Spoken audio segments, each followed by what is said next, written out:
I hadn't yet tried out the birds feature, which face it are just a weirdly shaped animal after all. But the next day I found myself at Heinz Dam, and of course the only birds were like fucking bullets.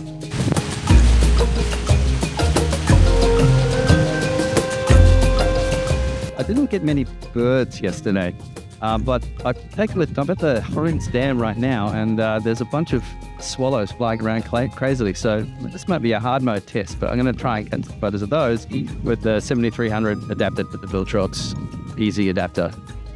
So it's a tough ask, but maybe I can get some.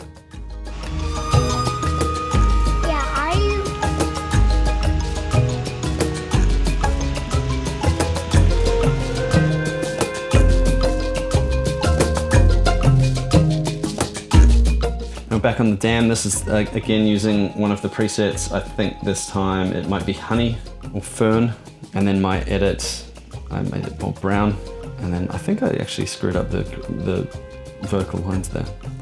So I'm trying to test out the bird in flight or the bird detection software on this firmware, but the only birds I've got these swallows that fly at the speed of light. So we'll see what we can do. And now some birds. These are swallows, I believe, and these are just the ones I managed to get in focus. Some more shots of the dam.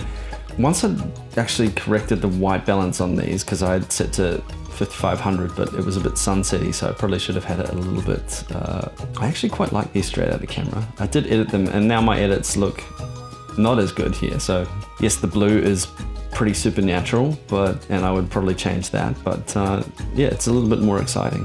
Again, straight out of camera, and then my edit. Yeah, I think I prefer the saturation on the straight out of camera.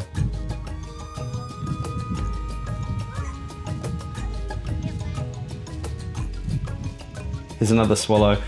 I've tried to use the enhance feature to bring some more details out so you can see its slutty eyelashes. That's at 1250. You probably even need a faster shutter setting given the speed of these birds, but as you can see, it's in focus. I think it's just the lens not giving me more sharpness, and heavily cropped in on a 24 megapixel sensor.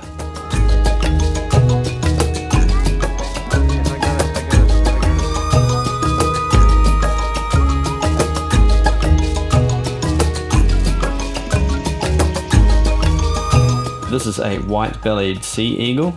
Managed to stray. I'm not sure if it was trying to scare off the swallows. I quite enjoyed watching that. I was actually able to get some reasonably close photos. It's 70-300 cropped in, so not as close as I'd like, but I can get some of the detail of the feathers here. But again, I'm having to boost it quite a bit to avoid blowing out the sky, which means there's a bit of noise in the shadows when I do it. I tried some presets here. You can see it makes the blue just too weirdly blue. And now through the magic of editing, I can tell you this swallow is called a welcome swallow. So you're welcome, swallows. And then this is my edit, a bit more red. I did actually find that in spite of the speed of the swallows going overhead, that I was getting an autofocus box over them. So long as the shutter speed is fast enough, I think. Now I can't tell you if it couldn't do this before, but it certainly can now. And it was detecting birds even at the massive speeds. Like, look at this guy. It looks like a bullety blur, and that's at 1600th of a second. And he's still a little bit motion blurry. Some other shots just from the other side of looking up at the swallows, and then I just basically put together a bit of a few of the shots of all of the different swallows that I'd seen in one shot to create a little composite, and also this drone here, which I was actually quite shocked to see while editing this. I think I capture its demise as it sinks into the ocean. Male, little drone.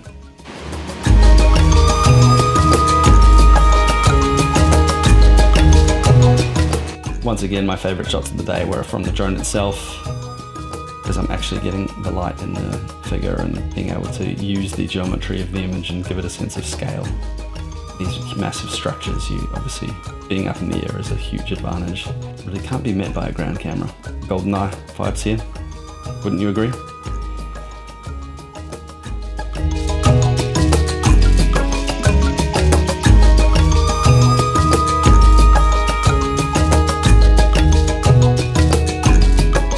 So I went out again feeling like I really had to get some more bird eyes because, you know, Nikon guys are often kind of weird bird guys, and I don't judge, but I'm not really that good at this sort of thing, and I don't really have the right sort of lenses, and I'm sorry, but here they are. I'm finally spotting birds. Look, there's a crow. You can see it spotting the eye. Easy. And then so finally shooting some actual birds. Here we have a magpie, slightly out of focus there. I think it's actually really chosen to get the foot more in focus than the eye, but very busy background. Another magpie gets the eye in really nicely there in spite of the busy foreground. I think this is a juvenile magpie making a big noise. As you can see, it's grabbed the eye really nicely. This is quite dark as well. If I show you the before, it was really green. Again, I've got lots of latitude with the colors of the Nikon ZF. There he is again. Furious look. A lot of the birds I noticed looked quite furious. Sometimes you're looking for birds to photograph and all you've got's bin chickens. Hey guys, weird dinosaurs. Then an ibis. You can see his creepy secondary eye cover there as he blinks. No problems there with the focus. And then another ibis. These are quite healthy looking ones. Often the ones that we'd refer to as bin chickens have pink faces from digging through too much trash, but these guys maybe they're a little bit healthier looking.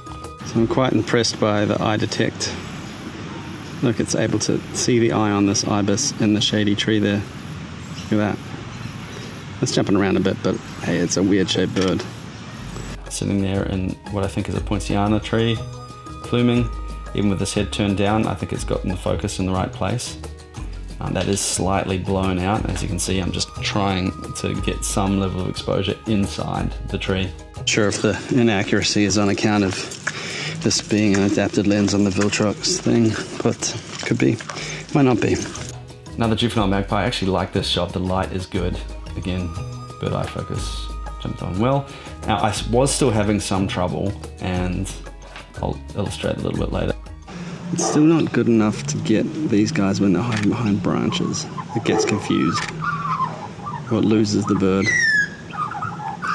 And then I think this is a blue-faced honey eater, and this is not in focus, but I just thought it was hilarious the way he was looking at me as I tried to capture him. Yeah, don't judge the camera for this. It was a really hard shot, and if you could tell that was actually a bird and you're an AI inside a camera, then you're going to take over the world. Now, some really tricky scenarios. This is a rainbow lorikeet eating some berries, and as you can see, really busy foreground, and I was having to do a bit of a mix of manual focus, but it actually, even in shots like this, it was grabbing the eye. So I would call that a success. Now, it's ISO 1250, so there's a bit of noise. I could easily denoise this and fix it, but I was really impressed that it was recognizing as long as most of the face was visible to the camera, it was grabbing the eye. And then these are some minor birds, non-native, generally a pest. I needed more birds. And here is a not bird where it also grabbed the eye focus, which was impressive. That is an iron cockerel. I did also find that autofocus is a bit better too, especially during using those adapted lenses I covered in the last video. So that's good. But to sum up all of the updates, not all of them, but the ones that matter to me, I'll use the lower ISO, auto ISO, dial position a lot. I likely only dabble with the profiles because I'm not a JPEG chimp and I prefer to edit my photos. I don't love the whole Creative Cloud interface in NX Studio, so now I consider them to be probably a necessary niggle. There's obviously a whole list of other stuff in the update that might appeal to you, but it's all nerd setting and notation stuff I don't really have much patience for. So apologies for not covering that, but I hope you found that edutaining. I'll catch you in the next one.